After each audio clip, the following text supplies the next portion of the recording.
So with the latest Bloodstrike update release came some pretty intense buffs and nerfs.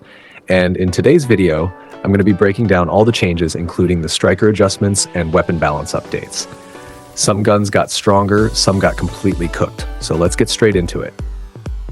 Starting with the strikers. The two strikers that got adjusted are Jack and Alondra. Starting with Jack, so according to the patch notes, the devs said, we've noticed that Jack's Jack-in-the-Box hasn't been performing as well as we hoped, so we've decided to enhance its bounce effect and increase its activation speed. The first change is faster skill activation. Basically, they greatly reduced the casting delay before throwing the Jack-in-the-Box, making the skill activate much faster and feel more responsive during fights. The second change is upgraded bouncing box gameplay. Now the bounce distance changes depending on how you step on it. For example, if you slide into the box, you'll launch even farther. And honestly, that's actually a pretty solid buff. With these adjustments, we might start seeing way more Jack players in the lobbies again, but personally, I still think enemies should either take damage when using the Jack in the box, or maybe they just shouldn't bounce as far as Jack and his teammates. Because right now, you're basically giving enemies free movement tech. Now for Alondra, they only added her own striker voice. That's it. So congratulations to Alondra mains. Your character talks more now. Incredible innovation from the gaming industry once again. Now let's move on to the weapon buffs and nerfs. We're going to start with the buffs first, starting with the Scar. All body part damage has been increased by 1. Not a massive buff, but definitely enough to make the gun feel more consistent. Next up, the QBZ-95. Upper chest damage increased from 28 to 29. Lower chest, lower abdomen, and limb damage increased from 26 to 27. They also reduced the damage distance drop-off. So basically, the farther your target is, the less damage you lose compared to before. Next is the Vector. Lower chest and abdominal damage increased from 15 to 16. Small buff, but with the Vector's fire rate, that extra damage adds up fast.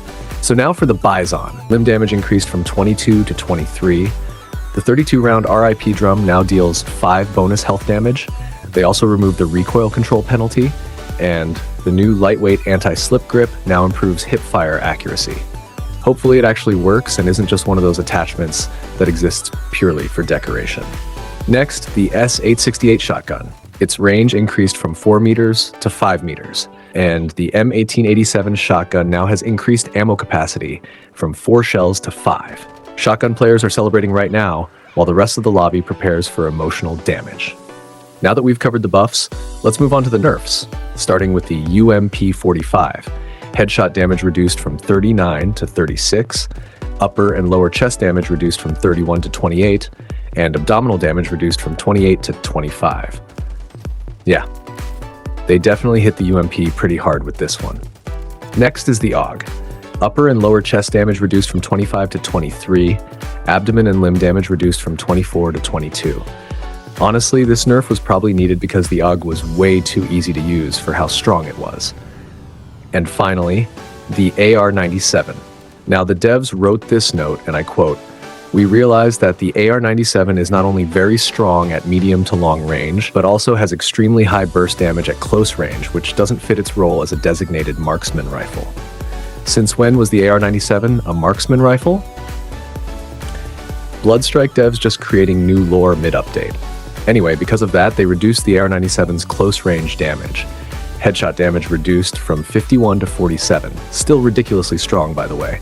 Upper and lower chest damage reduced from 35 to 32.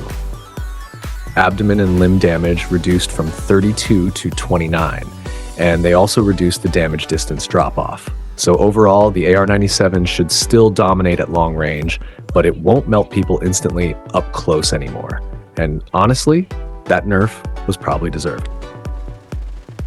So that's everything for the latest Bloodstrike buffs and nerfs update. Now let me know down in the comments, are you satisfied with these buffs and nerfs? Or do you think the devs completely missed the mark? And if you enjoyed the video, make sure to leave a like, subscribe, and turn on notifications so you never miss another Bloodstrike update, gameplay video, or leak right here on Saint. Road to the top, one upload at a time. I'll catch you guys in the next one.